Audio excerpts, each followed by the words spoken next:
네, MBC 5시 뉴스 계속해서 대구 경북 소식 전해드리겠습니다.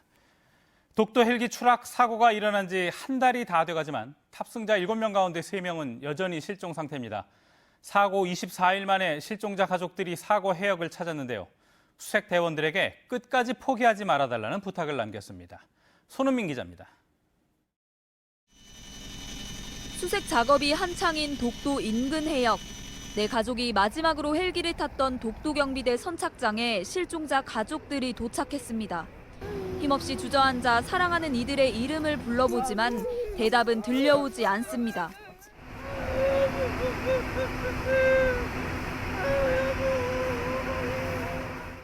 가족들은 헬기가 추락한 바다를 하염없이 바라보면서 서로를 부둥켜 안고 눈물을 쏟았습니다.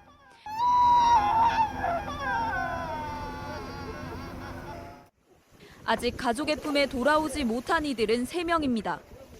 새 아이 아빠이자 23년 경력의 베테랑 조종사 김종필 기장과 헝가리 순환사고 현장을 누볐던 새신랑 배혁 구조대원, 그리고 다친 동료를 위해 기꺼이 따라 나섰던 선원 박기동 씨입니다. 실종자 가족들은 수심 100m 바닷속에 무인 탐사기를 내려 실종자를 찾고 있는 광양함에 올라 수색 상황을 지켜보기도 했습니다. 이들은 끝까지 포기하지 말아달라고 부탁했고 수색 대원들은 꼭 찾겠다고 다짐했습니다. 조금만 더 힘을 내어주셔서 진짜 이 세 사람도 꼭 가족의 품으로 돌아올 수 있도록 제발 좀 부탁드리겠습니다. MBC 뉴스 손은민입니다. 대구 경북 통합 신공항을 어디에 지을지 내년 1월 21일 의성과 군위군 주민들이 투표로 정합니다. 최근 주민투표 방식을 놓고 이견이 많았는데 드디어 투표 방식이 결정됐습니다. 권윤수 기자가 보도합니다. 대구 경북 통합 신공항터를 정하는 주민투표 방식이 결정됐습니다. 후보지가 2군데인 군위 군민에게는 투표용지를 2장 주면서 우보면과 소보면에 각각 찬반을 묻고 의성 군민에게는 투표용지 1장을 주며 비안면에 찬반을 묻습니다. 세 지역의 찬성률에다 군민의 투표 참여율을 50대 50의 비율로 점수화해 더합니다. 군위군 우보면의 점수가 높으면 우보면 단독 후보지를, 군위군 소보면이나 의성군 비안면이 높으면 공동 후보지를 공항터로 선정합니다. 군위 군민 100명, 의성 군민 100명이 대전 합숙소에서 2박 3일 토론을 벌여 이른바 수기형 민주주의 방식으로 정했습니다.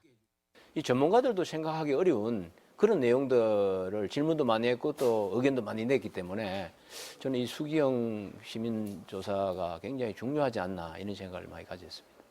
이전 부지 선정위원회는 오는 28일 대구 군공항 이전 부지 선정 절차와 기준을 심의 의결합니다. 국방부는 다음 달 4일과 5일 의성군과 군위군에서 공항터 주변의 지원 계획을 설명하는 공청회를 엽니다. 주민공청회를 실시를 하고 주민투표 절차를 진행해서 내년 1월 21일 날 최종 이전지가 선정이 됩니다.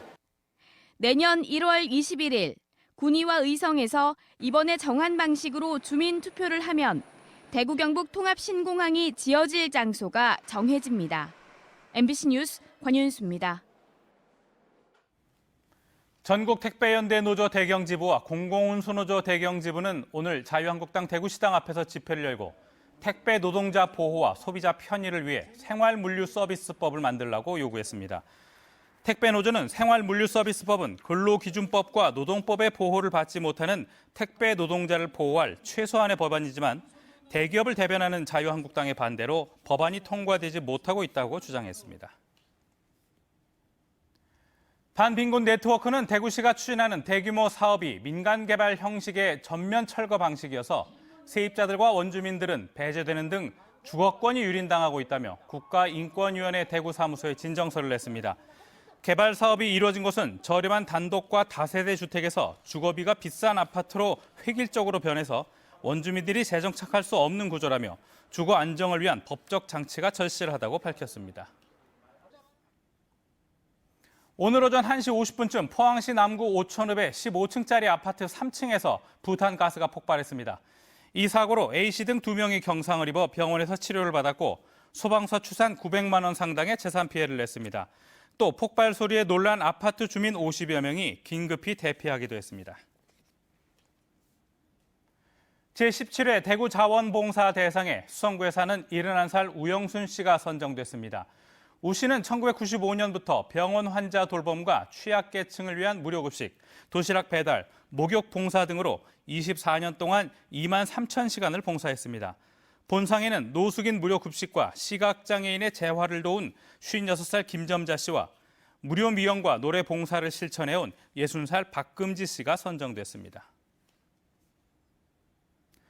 대구지방기상청에 따르면 올 겨울은 시베리아 고기압 세력이 예년보다 약하고 북극에서 내려오는 찬 공기인 북극 한파도 평소에 비해 적습니다. 강수량은 예년과 비슷하지만 지형의 영향으로 경북 동해안은 많은 눈이 내리는 날도 있겠습니다.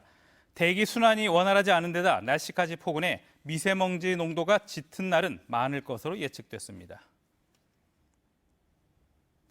대구은행을 이끌 차기 은행장 후보군이 내년 초에 확정됩니다. DGB 금융지주는 지주와 은행 임원 19명을 대상으로 종합평가를 통해 내년 초 은행장 후보를 3명에서 5명으로 압축한 뒤 내년 7월쯤 최종 후보자를 결정할 계획입니다.